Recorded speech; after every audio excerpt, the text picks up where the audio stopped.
in strong arm. They didn't use the word strong arm, I can't remember what word they used, but basically, not even intimidated, I can't remember, like less forceful, but still implying that Waste Connection / Sanapac had enticed or something. Like I said, don't quote me on the word, but basically it was like, they're over here in this ear going, come on, Creswell, get out of the IGA, take yourself down to Medford. And it kind of cracked me up because they had a big question mark because of Springfield. Because that has been a big topic, which I kind of chuckled to myself about it. I mean, depending on how you feel about it, but it was kind of like good on Springfield that they read their legal language and found out theirs actually said that they may take it to Short Mountain, but it doesn't mean they will, kind of thing, whatever their legal language is. And Lane County was very disturbed and upset that the legal language wasn't harder in the past because they kept saying last Tuesday, we took them at their word that they would be doing the right thing and going to Short Mountain, and then they realized it just said they may do it, and they decided not to do it, and now we're losing all that revenue. But they were like down, they said they're down 5 million revenue for 24 and 25 because of Springfield. Half of it they could attribute to those dumping fees, and then they put a chart up on the wall for their presentation, and they actually showed, supposedly they attributed it to what was shown by Sanapac at our Creswell meeting, and they kept using this going, we're still scratching our head and we don't know how they can do such a good job and save Creswell money. So what they're proposing is to drop their fees by $12 a ton to be competitive, to entice Creswell to come back and keep their IGA. And it kind of just, I was just sitting there going, you can't raise your hand or talk like you can in a meeting like ours. But I just thought some of the things they were saying there, I didn't really agree with. Yeah. How they were portraying it, I mean.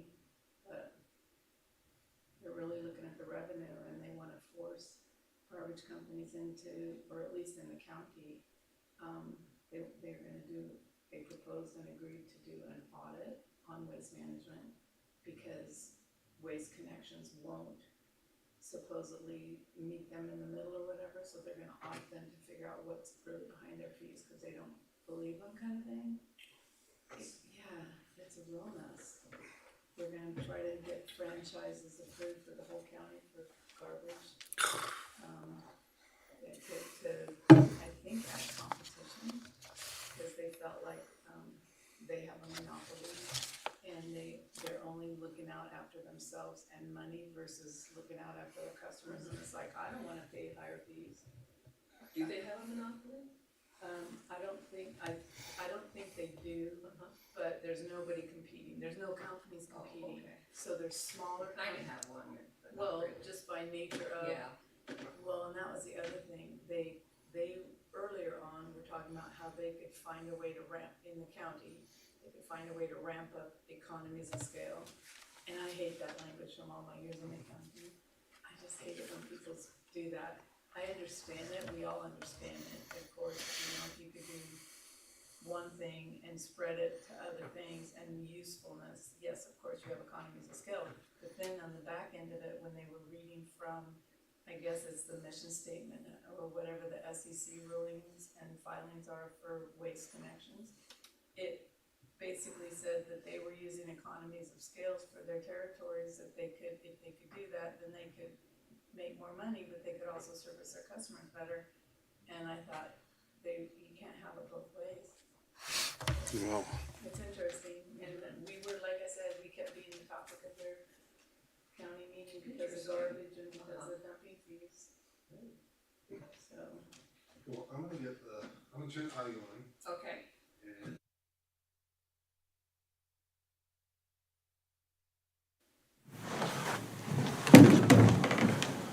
all right, welcome Thank you. to both of you for showing up, and for those on online watching. This is the 2026-27 fiscal year that we're heading into. We'll be presenting the budget to the audit, or the budget committee rather, in May.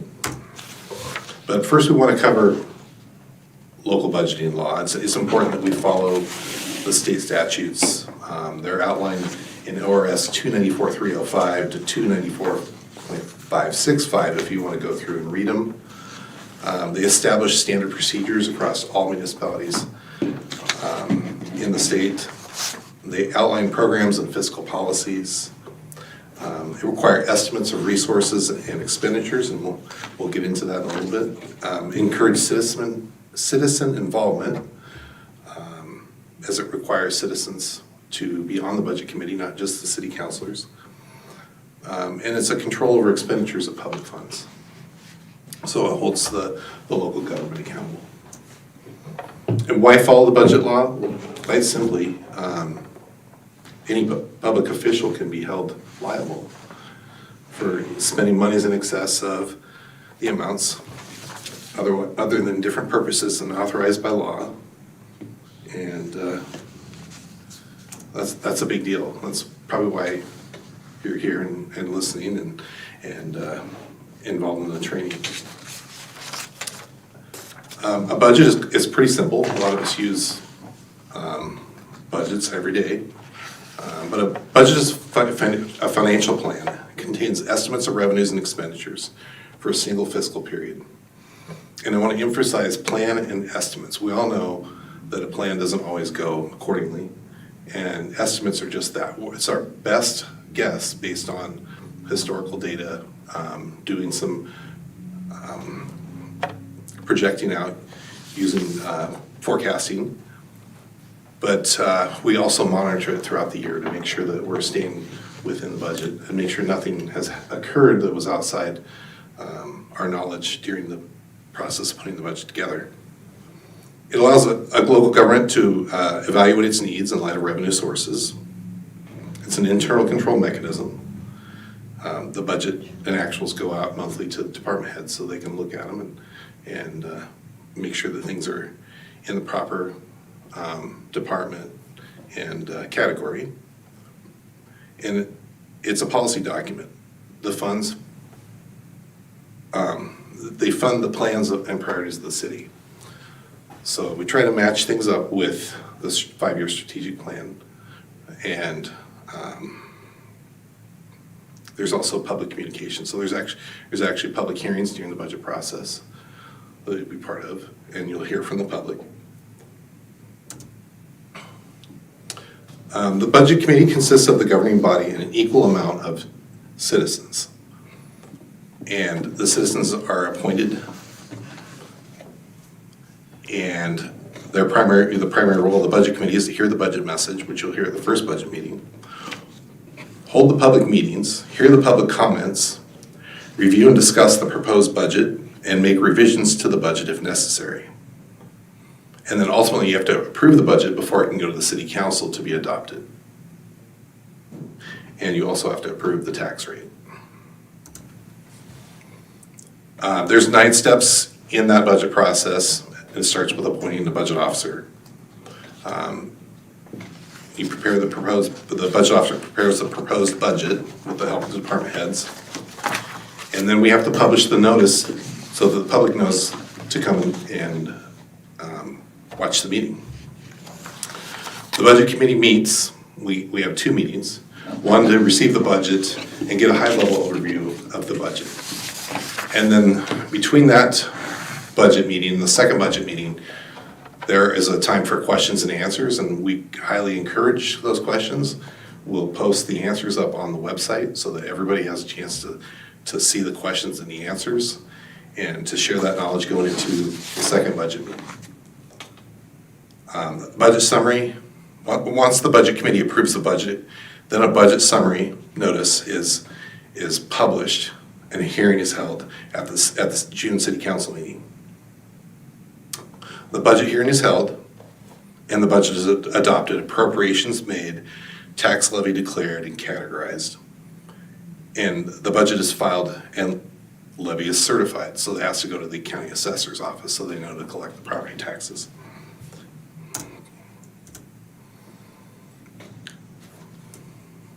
So the budget is structured into funds.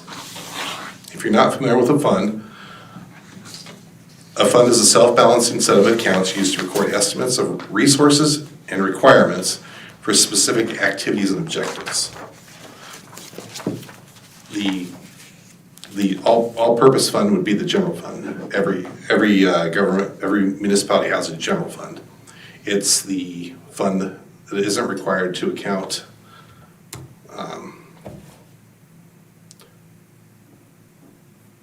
it's not required to be accounted for in other funds. And it's usually the largest and most important accounting activity for local governments.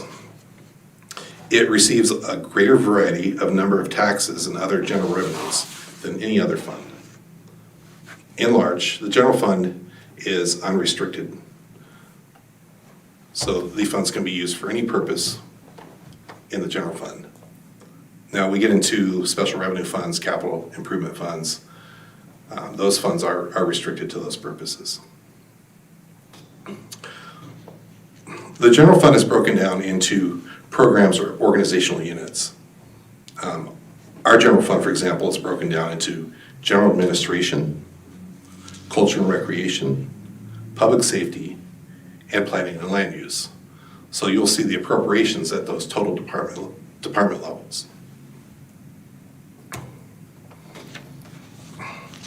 We have special revenue funds that collect restricted funds like the state taxes that are collected for fuel tax and vehicle registrations. Those are the state tax street fund restricted funds. And then at least 1% of that has to go to bicycle footpath.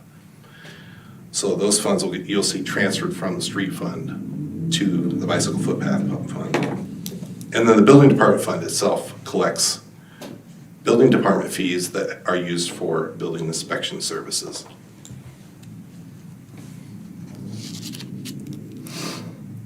Enterprise funds are established to account for financing self-supporting activities. Generally, they have user fees. The most universal type of governmental enterprise is a public utility. Revenue sources include charges for services, gross revenue for goods sold, hookup fees, repair charges, penalty and interest earnings. Our four enterprise funds are the water fund, sewer fund, the airport fund, and the stormwater fund. And we also have reserve funds, and those funds were established by ordinance or resolution. And those were to set aside money for special purposes. An example, well, two examples that we have at the city of Creswell is the water reserve fund and the sewer reserve fund. And both of those are used to finance capital projects, large capital projects for both of those services. And a debt service fund is a fund used to budget for payment of principal and interest on loans.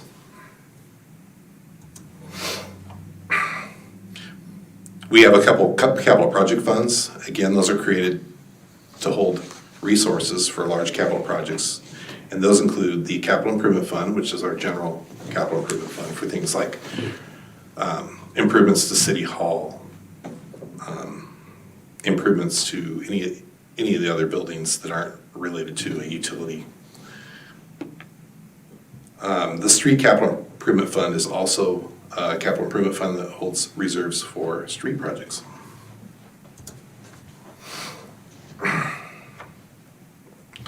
Now, budgets are required to show line item descriptions followed by the 2 prior years' actual information, and I'll show you an example of it in the coming slides, and then the current year budget, and then the proposed budget. And you'll notice that as the proposed budget gets approved, then there'll be a approved budget column, and then finally as it's adopted by the council, there'll be an adopted column that's filled out.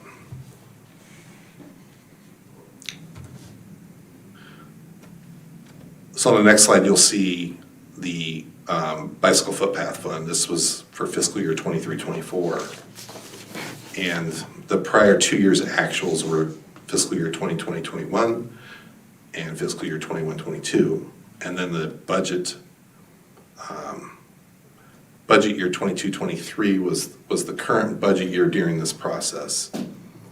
And then we show a projected column that actually is very helpful helps us forecast where we're going to end up with fund balance. It also helps us forecast the next year.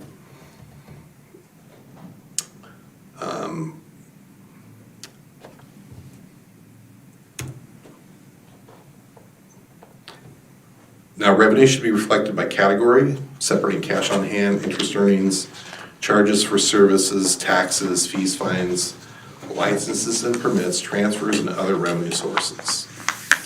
And a good example of this we'll see in the general fund. Revenues are not appropriated, so their revenues aren't legally appropriated like expenditures are. We can receive more revenue than expected, and that's a good thing. In order to lawfully spend money, expenditures must be prepared according to budget law. And ultimately, the requirements state that the expenditures shall be estimated each budget period and shall be identified by organizational unit or program and shall equal the total resources. So resources include beginning fund balances. So you may have some carryover amounts for the prior fiscal years.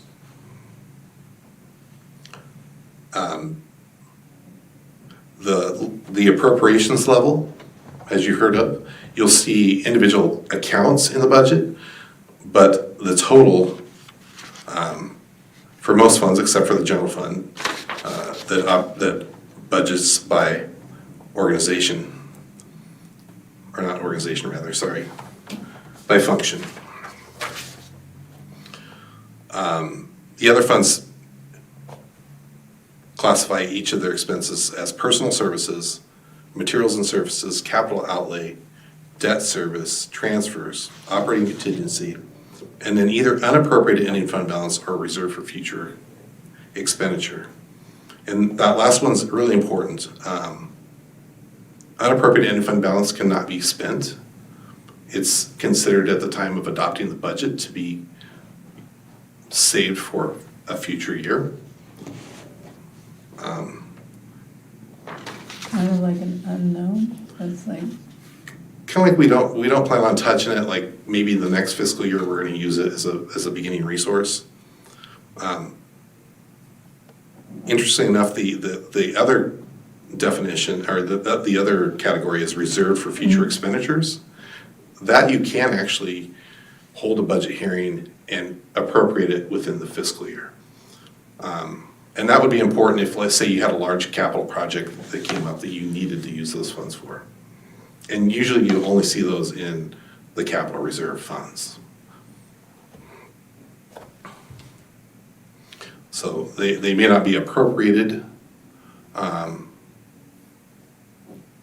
in a category like capital outlay, but they are reserved for future expenditure, and they can be budgeted with a budget hearing later in the fiscal year. The next slide has some, I just circled the different categories: personal services, materials and services, capital outlay, operating contingency. And you'll see that there's several accounts underneath those expenditures, and the total of those categories is your legal appropriations. As long as the individual line items don't exceed the total, you don't have a violation of budget law. You can have sometimes one line item is over what you estimated and one is under, and in total, you're fine. And that does happen. There's no requirement to do a budget amendment for this, because quite simply it would be, there would be no, if you passed a resolution, it would just be the same category. There would be no change. So as long as you don't overexpend the category, you're fine. You still want to watch those budget actuals month over month to make sure that you don't exceed the total appropriations. I don't know if I touched on this. Materials and services is exactly like it sounds: materials and professional services that are outsourced. Personal services, on the other hand, are the salary, wages, benefits, everything that goes with payroll. Capital outlay is your larger non-routine expenditures, typically over $5,000, greater than a year useful life of whatever the purchase is would be in capital outlay. And then operating contingency, that's just an amount held in case you need it. You don't actually expend from operating contingency the line item. What you do is you'd have a budget meeting and transfer an amount from contingency up into the category that you needed in, like, say, materials and services or personal services. Now, there's a limit up to 15% of your total appropriations that can be used for operating contingency, and each of the individual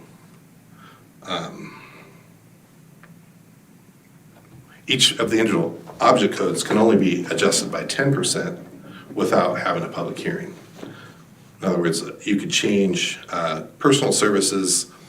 Let's say you adopted 105,167 in personal services for the fiscal year, and you needed to adjust it by $10,000. You could do that by having a resolution come before the city council, and it would come out of contingency unless there was some sort of revenue that came in its place. But typically, it would be out of operating contingency.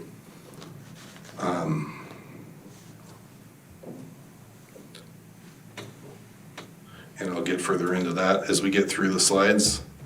Another important thing is total resources has to equal total requirements. I mean, that's the basis of a budget, of a balanced budget. And again, the resources include the beginning fund balances, in other words, prior year unspent reserves, and requirements include ending fund balance.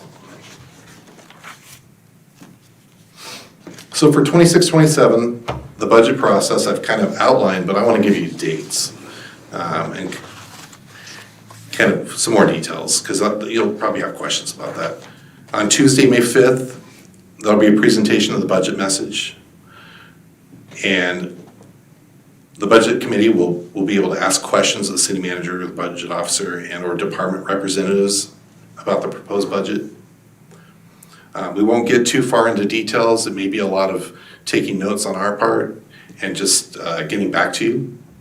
And then on Tuesday, May 19th, there'll be the public hearing and deliberations on the budget. The budget committee completes deliberations, hopefully by the end of that meeting, and recommends approval of the budget. If not, we have to come back and do another budget meeting. And we have to have an adopted budget by June 30 to legally spend anything on July 1st of the next fiscal year. There is time if we get into a third meeting, but it wouldn't, I think it would, we'd still have to notice it. You have to notice it twice, a week apart. The last notice has to be at least 5 days before the meeting. And then once it would be adopted, we'd have to then notice it for the city council meeting. So we might run against the clock there. We may, if we had to have a third meeting, it may run us later into the month for another city council meeting to adopt the budget. So hopefully on Monday, June 8th, city council will have a public hearing and adoption of the budget. After the hearing, on or before June 30th, the governing body must enact a resolution to adopt the budget, make appropriations, impose each tax levy, and categorize each tax by its major 5 category. It's pretty simple for the city of Creswell. We just have the statutory or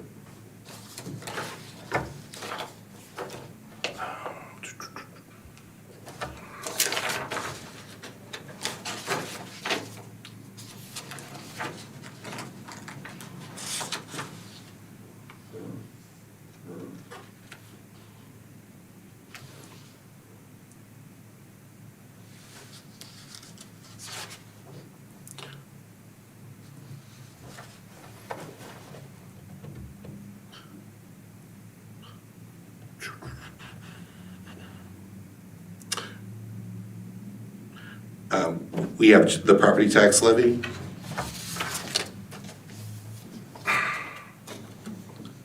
It's limited by the Oregon Constitution. We don't have any special levies or any bond measures, so it pretty much is our permanent rate. Our permanent rate for the city of Creswell is $2.6705 per thousand assessed value,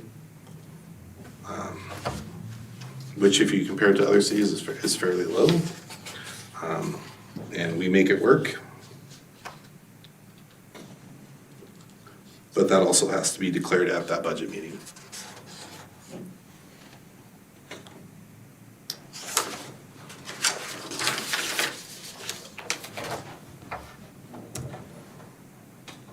One other thing I'd like to mention is that we have the Urban Renewal Agency too.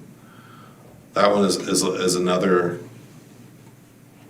budget process, but it is essentially the same committee, the same city council. But the Urban Renewal works off of tax increment. So it's got a different type of property tax, but it's fairly straightforward. But it's on our property tax bill when we get it, right? Yes. Okay. Yeah.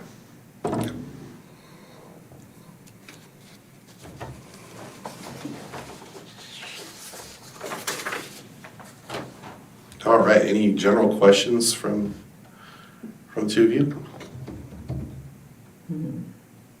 So all your departments are busy pulling together all of their detailed budget to funnel it up to you to be able to put these together in their initial form for your budget presentation? Yeah, that kind of starts at the beginning of the calendar year. We start talking about it in January. By February, we're starting to call it all in and start having department head meetings. March is really a lot of drafting, lots of hours, and then proofing revisions. And then we also meet to talk about capital projects, not only the current capital projects where we're at, where they're gonna end up by end of the fiscal year, or we think they're gonna end up by the fiscal year, and what's gonna carry over to the next fiscal year. But we also look at a 5-year projected out of our capital projects to make sure that we're holding enough reserves to make it all work. But it's a process that starts in January and continues till the council meeting and just, it never stops really. I mean, we're constantly talking about budget internally. Mm-hmm. So capital projects, would that be under capital outlay? Well, we have, Here? so capital outlay and let me pull that fund back up. That one might just be, was that the bicycle footpath one? Oh, I don't Back in know. 2020 and 2021? Oh, yeah, good. Yeah, 2020, 21, I'm trying to remember, that was probably A Street. And for the bicycle footpath, we paid for a portion of the bike lanes that went into that project. And spent down some of those monies.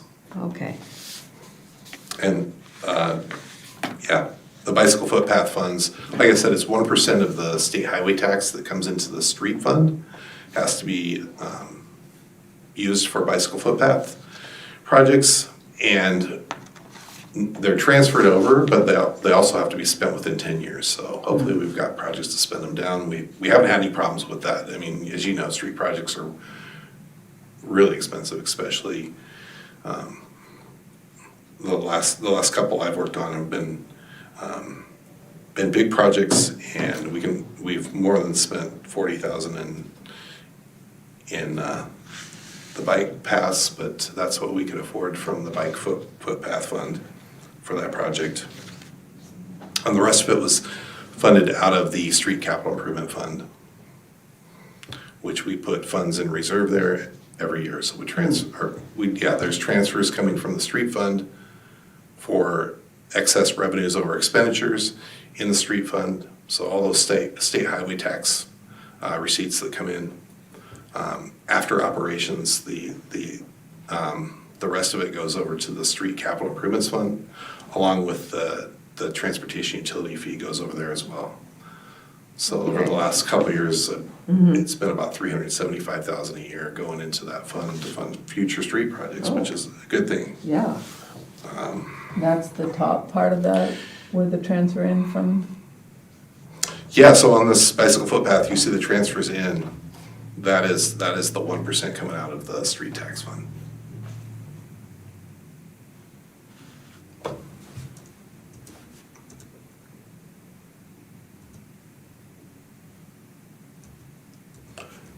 In large though, you'll see the big projects coming out of the capital improvement funds. Let's see if I can pull up the budget on the screen here.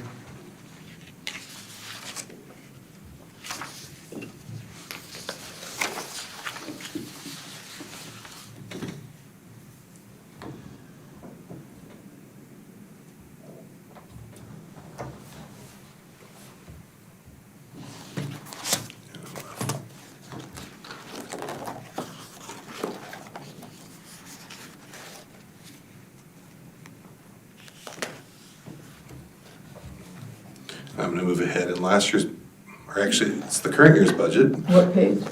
I'm going to jump to page 86, Street Capital Improvement Reserve Fund.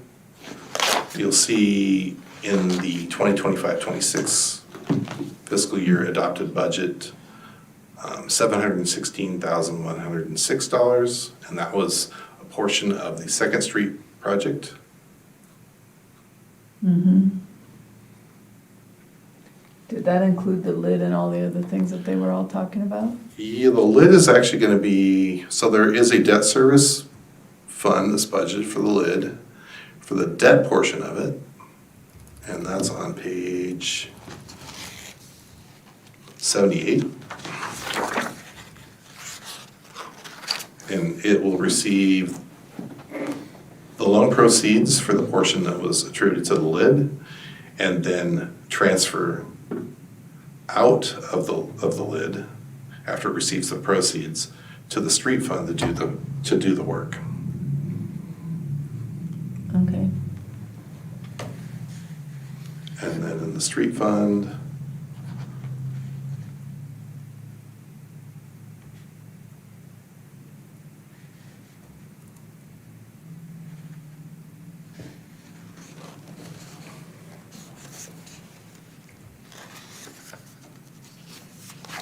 that's further up in the budget.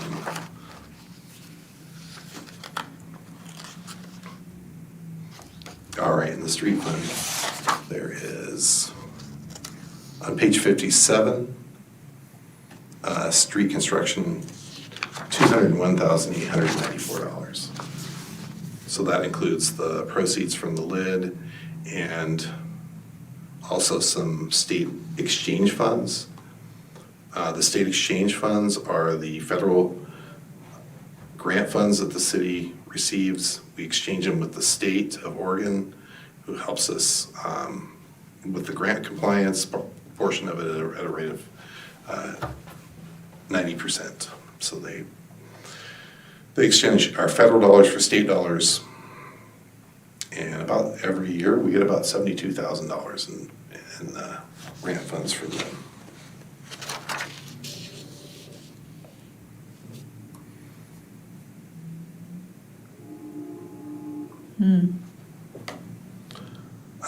Something that will accompany the budget, and you'll want to look at it, is the capital improvement plan. Let's see if I can pull that up too.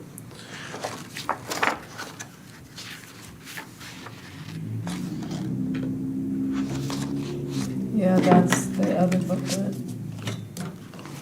This one. Oh, right. That can kind of help show where all the funding's coming for a given project. Yep. Because sometimes they'll be in different funds. Another funding source for streets is system development charges, which has to be kept in a separate fund as well. Mm-hmm. Yep.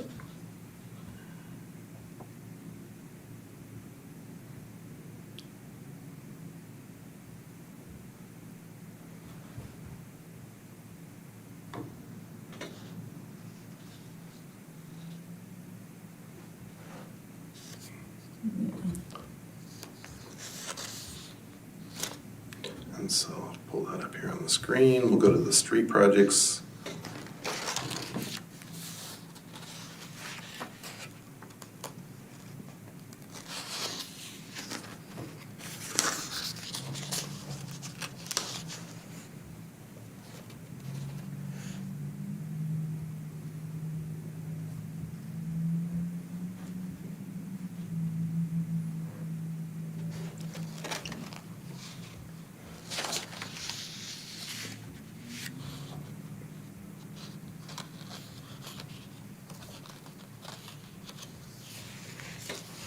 So monies that aren't spent in the current year, and then we're projecting or looking at your budgeting for 2026, does it just go away and you start fresh, or all things carried over? Not everything's carried over, right? I was just looking at, like, just as an example, the Garden Lake Bridge.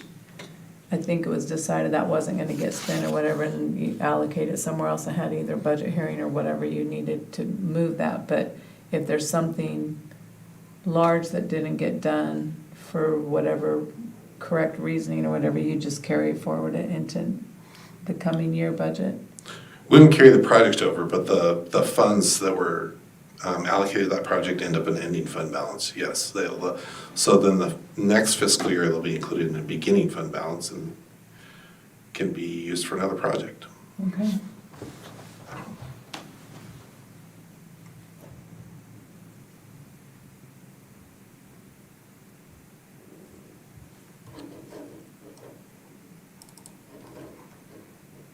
All right, I'm gonna pull this project up, or this up on my screen here.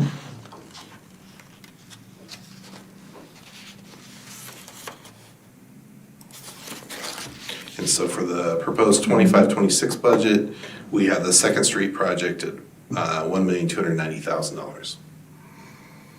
On page, let's see if I can see the page number on this. 16 or 17? Yeah, it opens up to 2 pages. Oh, it goes Mhm. all the way, doesn't it? Yeah, so it's coming over here, Okay. 1.29. Yeah, 16 and 17. Yes, pages 16 to 17, thank you. If you can use that one. So 1.229 million. The ODOT fund exchange, which is in the street fund, was 72,174 of the resources that help fund that. System development charges was $420,000, which you'll find that in the system development charges fund, transportation enhancement fund is what it's called. And then the bicycle footpath, 22,000 from there. Street capital improvement funds, there's that $716,106. And then the LID fund is where the 129,720 is coming from. All that together is 1.36, but we have a project up above for 1.3 million. Or a total of 1.3 million up above. And it should have been 1.36. So I found a typo there. Doesn't have, is it actually 1.36? We have the available funding there, yeah. Yeah, I'm not sure what that 50,000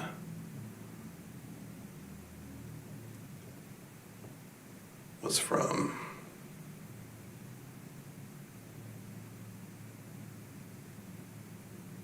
Because we have a crossing project on there for 10,000.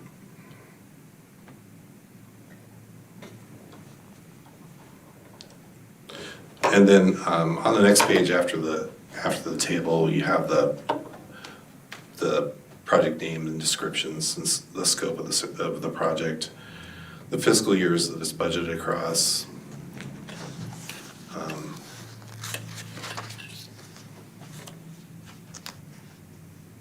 Second Street improvements, phase 1, 2.2 million for the total project.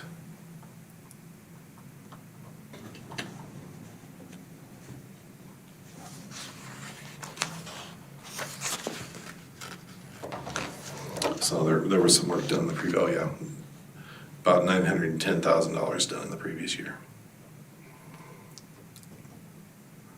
So some of these big projects carry over for multiple years. It gets really, really fun to track. We have to track them not only for this table, but also for auditing, for grant compliance. So you will see a new updated capital improvement report Okay. for the fiscal year 2026-27. That will help follow the budget for those big capital projects.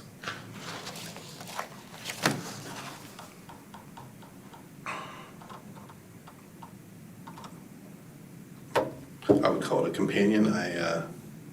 My first year here, we didn't have one to follow along, so it was really challenging. So Yeah. we started putting together this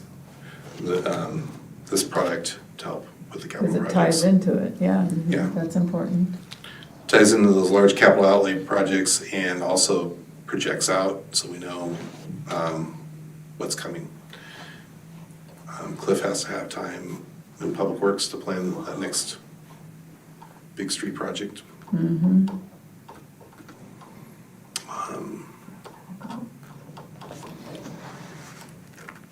Yeah, great questions, great questions. 10th Street. Yeah. No, back home, yeah, I know. That's already been done, I think. Where's Mazama? It's a new name, apparently. Where's Manzama? They're renaming Bald Knob Mazama. We used to be the Mazama Street? Sawmill, and so Oh. like Mazama Boulevard was a name that was kind of thrown out there, just to kind of keep track of the project. A lot of times we don't have an actual name, the specific name. For example, like when we did Second Street Park, we didn't know it was going to be Robert A. Hughes Park until it was named. So for a long time, we called it Second Street Park, but Right. most folks That's a chunk. could follow along with that.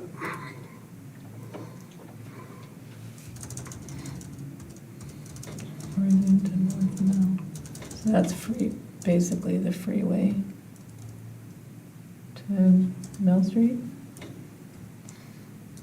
Yes, that new roadway that's proposed in the system transportation plan. It's in the urban renewal agency area. It's in the plan for the urban renewal. It is coming from the I-5 exit through that right away the city purchased with urban renewal funds, the roadway between TJ's and the old hotel. Right. And that roadway is proposed to continue through that property and then connect with South Mill and or across the railroad tracks at F Street. That's what the 9 million's for someday? Someday, yeah. Yeah, that would give the city another crossing, maybe taking some of the pressure off the jog and connecting commuters directly with I-5 was the original forethought there. Yeah, so our big capital outlay, the big projects in capital outlay are typically tied back to a master plan, so it's important. It's helpful to read through those master planning documents. It may not interest you to read the whole thing, but at least go through the capital improvements list, and if something strikes you to dig further into those, and I can help direct you to those as needed. Yeah. So that becomes available on May 5th?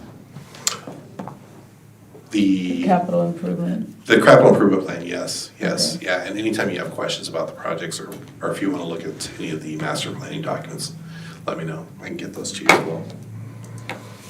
So I have some general questions that have carried over from year to year that are maybe you thought about them, but I just throw them out there at the training every year. If you have questions after the initial budget presentation, what can you do? And feel free to reach out to me, the city manager. We'll make time to help you with your questions. Again, we're going to put together that Q&A and keep it on the city website so people will have a chance to review that going into the budget meeting. That is going to the second budget meeting.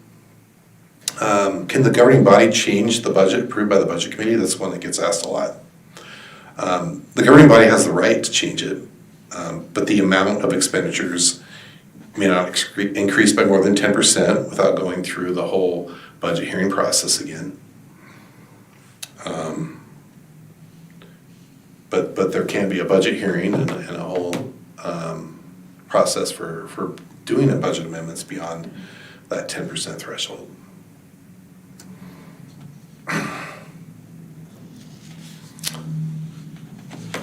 So I touched on these. There's two processes. You can have a resolution by the city council, again, under 10% of the object line.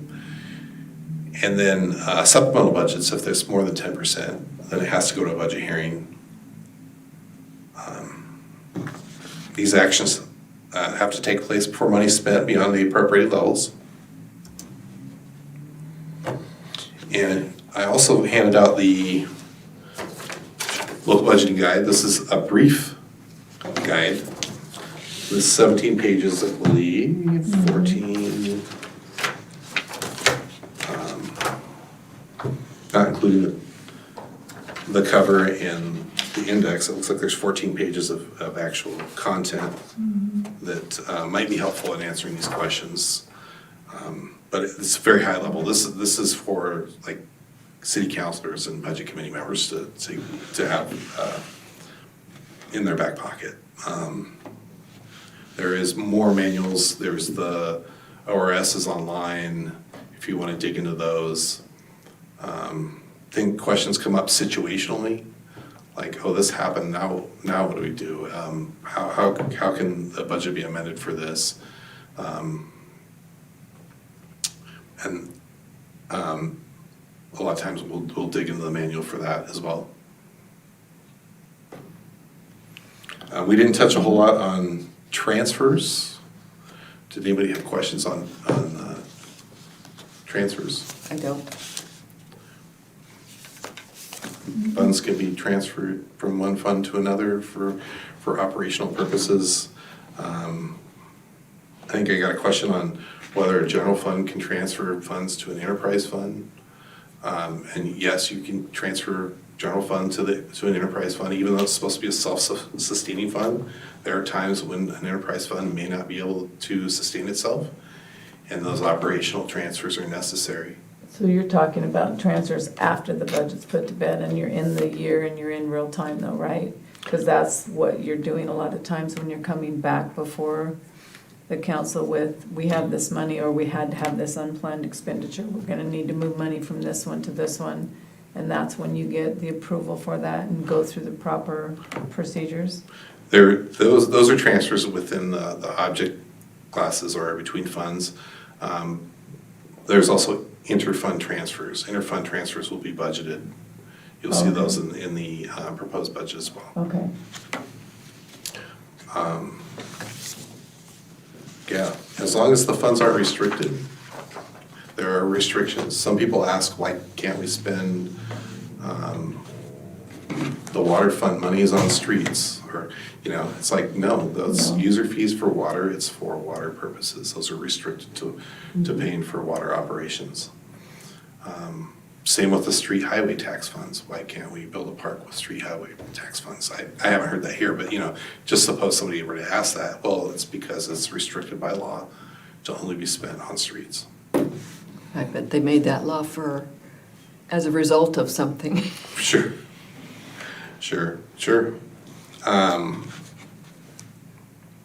Yeah, and again, general funds, unrestricted in large. The property taxes collected could be spent on any purpose. Granted, we'll have a budget meeting and you'll see the purposes that they're budgeted for. But by and large, they're unrestricted. Only because I think the restricted in the general fund would be like the public safety fee, of course. That goes to paying for the sheriff's contract. Yeah. Yeah. There's a portion of the TRT that's collected that's restricted to spending on tourism activities. Can you talk about whatever you were saying earlier about the urban renewal? Did you say there's a urban renewal committee? Yeah, they're Or is that- or basically the separate same. budget or what? They have a separate budget. It's really, it's a one pager, so you'll see it at the second budget meeting. It's generally presented. If there are deliberations, they're usually brief. That meeting tends to last about 15 minutes. The funds in the Urban Renewal Agency are collected from incremental tax revenues, and they can only be spent on the urban renewal plan, so it's pretty straightforward. Those are restricted. So that one's pretty straightforward, and it takes, like I said, about 15 minutes to get that budget presented and approved. And so the second meeting, you'll see the Urban Renewal Agency budget, and then we'll follow it up with the City of Creswell budget. But it is the same budget committee, same city councilors. Except they're called members of the agency, right? But it's the city councilors and the mayor.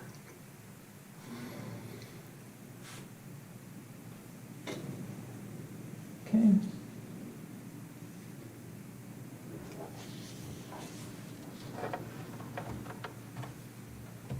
Yeah, and once the budget's approved and it goes to the council to be adopted, I still encourage the budget committee members to come to the meeting. For one, there's a public hearing, so if you have something to speak to the budget, you've got opportunity at the budget hearing. Another thing I didn't discuss is, speaking of public hearings, we'll also have a public hearing on state shared revenues. So the state law requires that we have a hearing on those revenues and what we propose to use them on. And typically the city uses them for planning, long-range planning, and the Creswell First grant monies come out of state shared revenues there. There are additional revenues received by the state of Oregon that come to the cities annually and kind of above and beyond everything else. So we have our cigarette tax, our alcohol tax that comes from the state, but also these state shared revenues, which is additional funding as well. So they go to community needs typically and or long-range planning. So when you say that requires a separate public hearing, is that done somewhere in this process? Or is Yeah, that- it's done during the meeting. You'll Okay, hear. where you have another hearing and another comment period and then Yes. another one, okay. Yeah, so you'll see that as well. Yeah.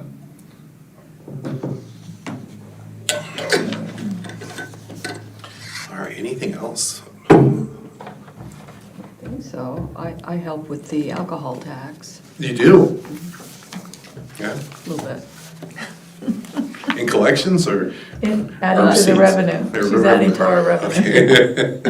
Very good. Donating. She's donating to the cause. So it's the first meeting, you present the budget message and the books and everything that we're gonna Mhm. need. Then all the counselors and the public dig into it and then come back with questions and get answers in a following meeting, and that's it? Or is there interaction between everyone, Oh, that's a great question. Yeah, we should touch on that. Yeah, let's, sending emails back and forth or with each other or nothing? That's a great Radio question. silence? well, I would just caution that we don't end up in a serial meeting through emails. If I send out an email, I just ask that you don't do a reply all. It can even get iffy if you reply to that email and then somebody else replies to it and there's just a series of those as well. It would just be better just to do a completely different email if you have another question or a follow-up question. So avoid any emails other than directly to you. Yeah, that's a good idea. And we all stay out of trouble that way. Again, I can post the Q&A to the website for everybody to view, that's fine,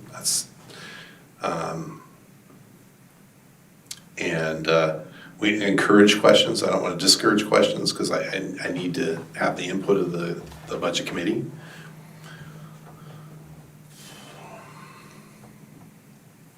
Yeah, great question. And we'll get the budget out, generally a week before, kind of like our council packet materials. Get them out a week before so you can study it. But typically that first meeting is the budget message, an oral presentation, probably have some presentation slides up there as well, kind of very high level, here's what's changed. We try to focus on what's changed from the prior year. That's kind of, the big question every year is what's different.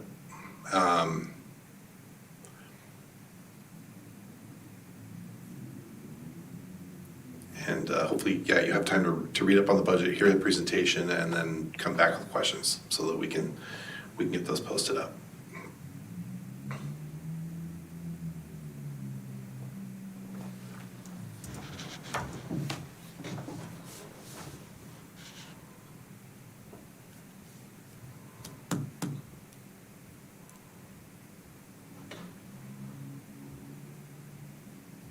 All right. Any more questions? Nope. All right, I'm sure you'll have some, but feel free to reach out if you have any. Go over the stuff I presented tonight and look at the budget that we're currently in. And feel free to ask questions. I appreciate it. All right, there being no further questions, I'll end the meeting. Thanks. You turn around and wave. Yeah, right behind our back.